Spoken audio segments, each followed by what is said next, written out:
Vou jogar, então, a pergunta para os professores. Professor Sidney, agora primeiro. Como é que a gente pode olhar o papel dessas comunidades de trabalhadores que passaram por uma série de mudanças sociais, né, ao longo do século XX, início do século XXI, e como é que eles se posicionam nesse momento na eleição americana? Tradicionalmente, eleitores do Partido Democrata, né? O partido mais ligado, pelo menos era, ligado aos sindicatos, né? Um partido mais vinculado, digamos assim, aos interesses dessa classe trabalhadora. Mas exatamente essa região tem um filme que eu recomendo aqui para os nossos ouvintes / espectadores, que é Roger e Eu, que é exatamente um documentário que mostra como essas cidades que eram cidades prósperas, não é? Cidades de pleno emprego, o coração pulsante da economia norte-americana, a história dos Estados Unidos é um pouco a história do carro americano, e como essas cidades foram se empobrecendo, como essas cidades acabaram tendo os piores índices, por exemplo, de saúde pública, e essa população se sentiu abandonada pelo Partido Democrata, que por ter encampado o discurso e as políticas da globalização, não desenvolveu políticas efetivas, para,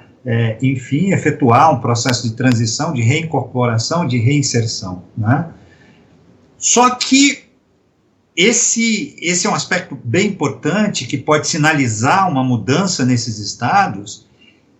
é que o Trump não cumpriu a sua promessa, nesse aspecto de uma América grande novamente, porque a história ela só se repete como farsa ou como tragédia, como disse o Marx, mas ele tem uma frase melhor do que essa, os homens fazem a história, eu completaria as mulheres também, mas em condições dadas, quer dizer, não dá para virar aí a roda da história e reinventar a economia, fazer dali novamente o grande centro produtor de carros, porque você já tem hoje cadeias produtivas globais,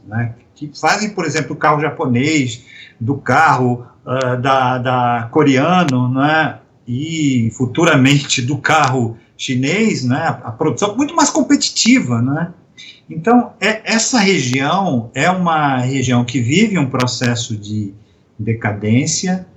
e que o Trump, apesar de ter sinalizado,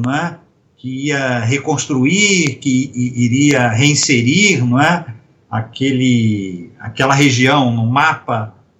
da economia mundial, ele não cumpriu porque não há condições, isso não se trata de políticas governamentais, Isso é um fenômeno, caracterizado pela inovação, pelas inovações disruptivas, pela quarta revolução industrial. A frase do Marx, que eu repito, é exatamente essa, os homens e as mulheres fazem a história em condições dadas. As condições dadas são muito maiores do que o desejo, a vontade de um líder, ou mesmo de um partido, enfrentar esse preceito inexorável da história, que são as circunstâncias, que são, enfim, as conjecturas e as conjunturas. Por isso, podemos ter aí uma sinalização para provocar um pouco aqui a nossa participação, que, pelos meus cálculos, se Biden vencer na Pensilvânia e vencer em Michigan e Wisconsin, ele será o próximo presidente dos Estados Unidos. Não coloco aí o Texas e nem a Flórida, Ele vencendo, por isso acho que foi muito interessante vocês trazerem à baila essa região, quer dizer, essa região vai ser decisiva para o resultado dessa eleição. Mais uma vez, acredita, ou esse eleitor acredita nessa utopia reversa de um renascimento ali do setor industrial nos modelos do Fordismo, do Taylorismo, o que não vai acontecer, né? Ou de fato ele vai apostar num salto disruptivo enfim, num projeto mais globalizado, mais lógico e racional. Eu tenho isso muito claro, quer dizer, essa região vai ser decisiva para esse processo, principalmente Michigan e Pensilvânia. Biden ganhando nesses dois estados, ele será provavelmente o próximo presidente dos Estados Unidos.